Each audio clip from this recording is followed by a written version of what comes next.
Hi there. This video is going to be the first in a series of videos that will examine the relationship between population, the environment, and food security. And this one is going to just start the conversation by thinking about global population and patterns of growth. And if we look at the long view of history going back 8,000 years ago, for instance, we can see that for many or most of human history, population has remained relatively low. This is what we call an exponential growth curve because at a certain point we can describe population growth as an explosion or a takeoff, or as Paul Ehrlich has described it, the population bomb going off. Demographers, when they look to the future, because you can see this goes out to 2050, like to provide three different projections: a low, a medium, and a high projection. And you can see that on the low end, demographers expect human population could level off at 8 billion. That would be very low since we're already fast approaching that.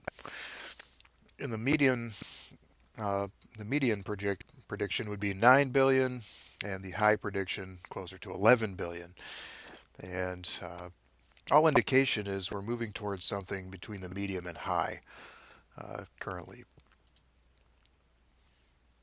Although we're expecting there to be a lot of people in the future, it's easy to assume that the rate of growth has been going up and will continue to grow up.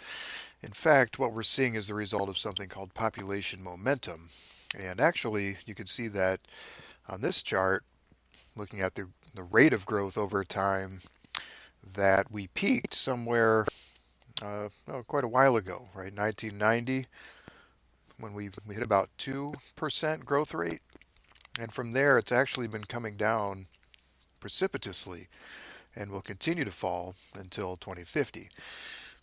And that's good news because that means that population momentum is beginning to slow. But just like when you're driving a car and you only have a little bit of time to stop, once you start applying the brakes, it's almost too late to avoid going through the intersection. Can you imagine if you were right at the intersection and started to hit the brakes? You would go right through, right? And that would cause all kinds of potential damage.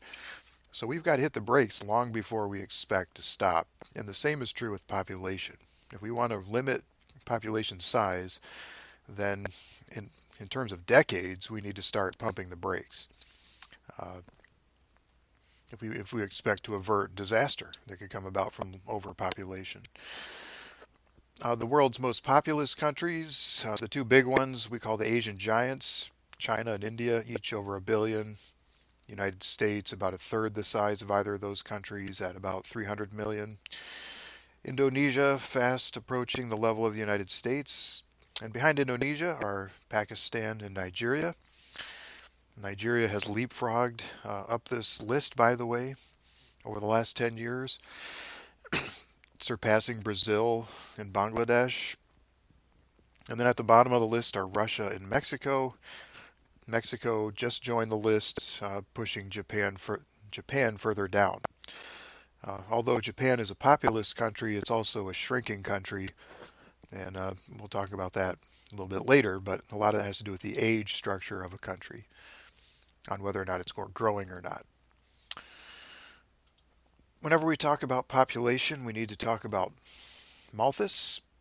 Malthus wrote early on in the 17th and 18th century about population growth.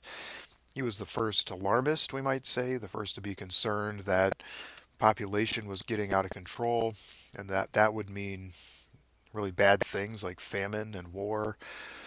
Scarcity tends to bring about all kinds of problems for humans, and having too many mouths to feed is a problem. And he was the first to really point that out.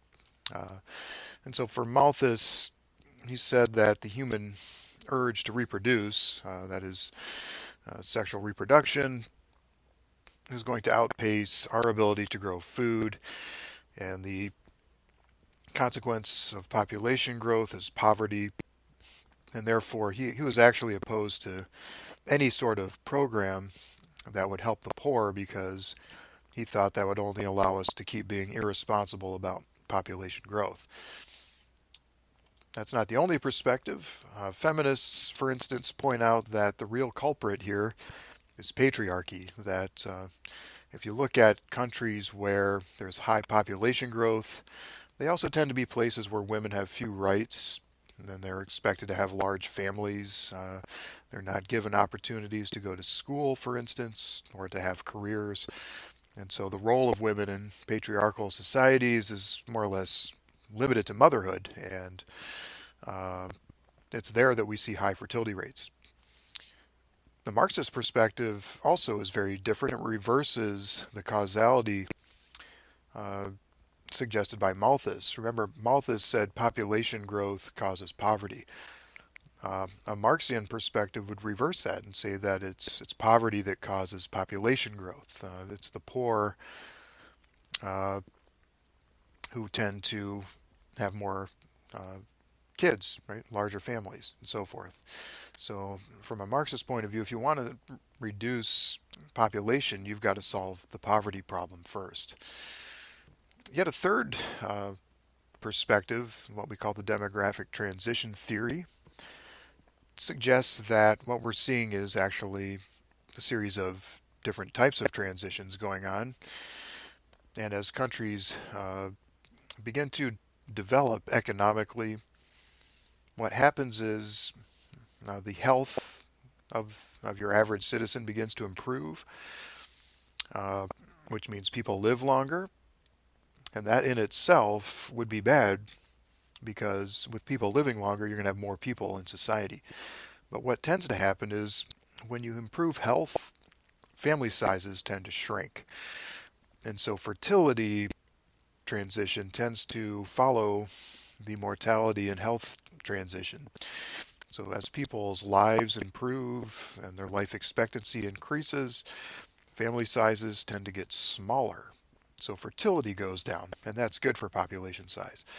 And so what happens over time then is population, which goes up at first because of longer life expectancy, begins to level off because of smaller families. And that's the basics of population. So we'll come back to the overall theme of population, environment, and food security, looking at some other videos following this one. Thank you.